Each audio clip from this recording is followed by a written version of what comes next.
Võib-olla ma pean nüüd natukene oma sõnu sööma ning eilse jutu valikutest jätkuks või vastupidiselt, et võib-olla sul ei olegi vaja valikuid teha, võib-olla sa peadki leidma hoopis oma kahe äärmusliku nii-öelda koha vahel, et kas see või teine või üritad mõlemad saavutada hoopis selline kuldne kesktee ja laskma voolul ennast kanda ning usaldamagi seda nii-öelda elu, et ta toob sulle kätte selle, mida sul praegusel hetkel just vaja on.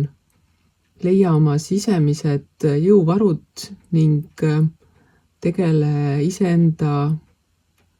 tahtmiste, iseenda teadmiste ja võib-olla ka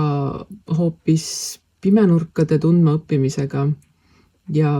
sealt edasi tuleb siis sellised kohad, kus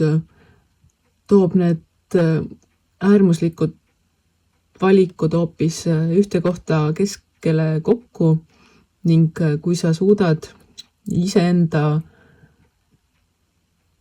pimedatesse nurkadesse natukene valgust tuua, mis sind võib-olla trigerdavad ja kui sa nende pimenurkadega tegeled, siis need aitavad sul lõpuks saada paremaks inimeseks just selles mõttes, et kui sa tead, et sinu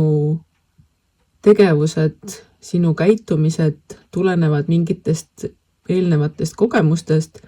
ja kui sa leiad, et need käitumismustrid, mis sul olemas on, need ei ole päris see, mida sa tahaksid kogu aeg nii-öelda välja näidata või tahaksid nende kaudu ennast identifitseerida, siis ongi vaja minna iseenda pimedatesse nurkadesse ja uurida ja tunda, mis asjad on need, mis panevad mind käituma just nii, nagu ma käitun. Et kui ma hakkan neid kohti valgustama, siis võib-olla ühel hetkel ei tulegi enam käitumine nii-öelda reaktsioonina, vaid aktsioonina, ehk et sa teed teadliku otsuseid, kuidas ma kellegiga suhtlen või kuidas ma kellegile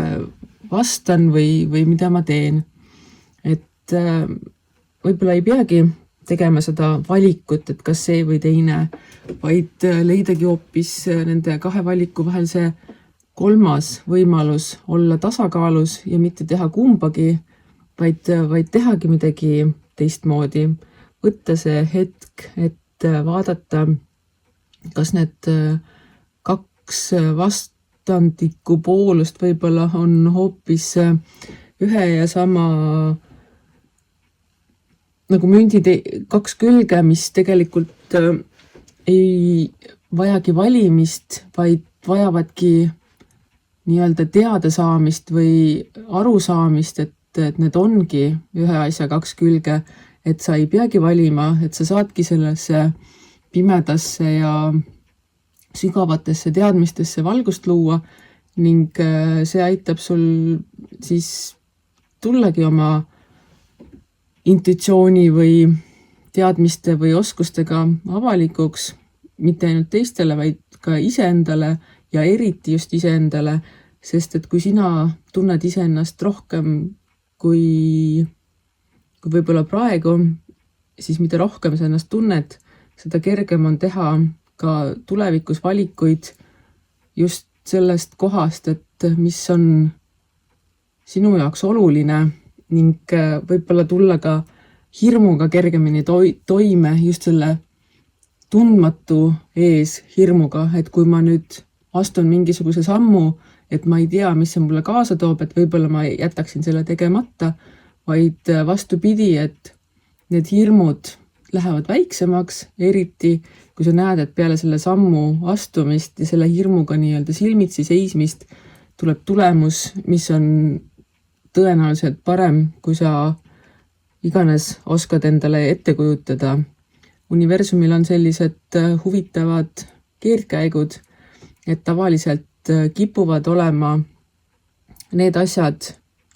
peidus hirmu taga, mis on sinu jaoks palju olulisemad kui need, et kui sa lähed lihtsalt ja teed asjad ära ilma hirmuta, siis need on sellised nii-öelda pisikesed ja mitte elu muutvad tegevused. Ehk et lase endal vooluga kaasa minna, leia see tasakaal erinevate vooluste vahel ning usalda seda, et paljudel hetkedel on hirmu taga see, millega sa tegelema peaksid. Ning kindlasti usalda elu.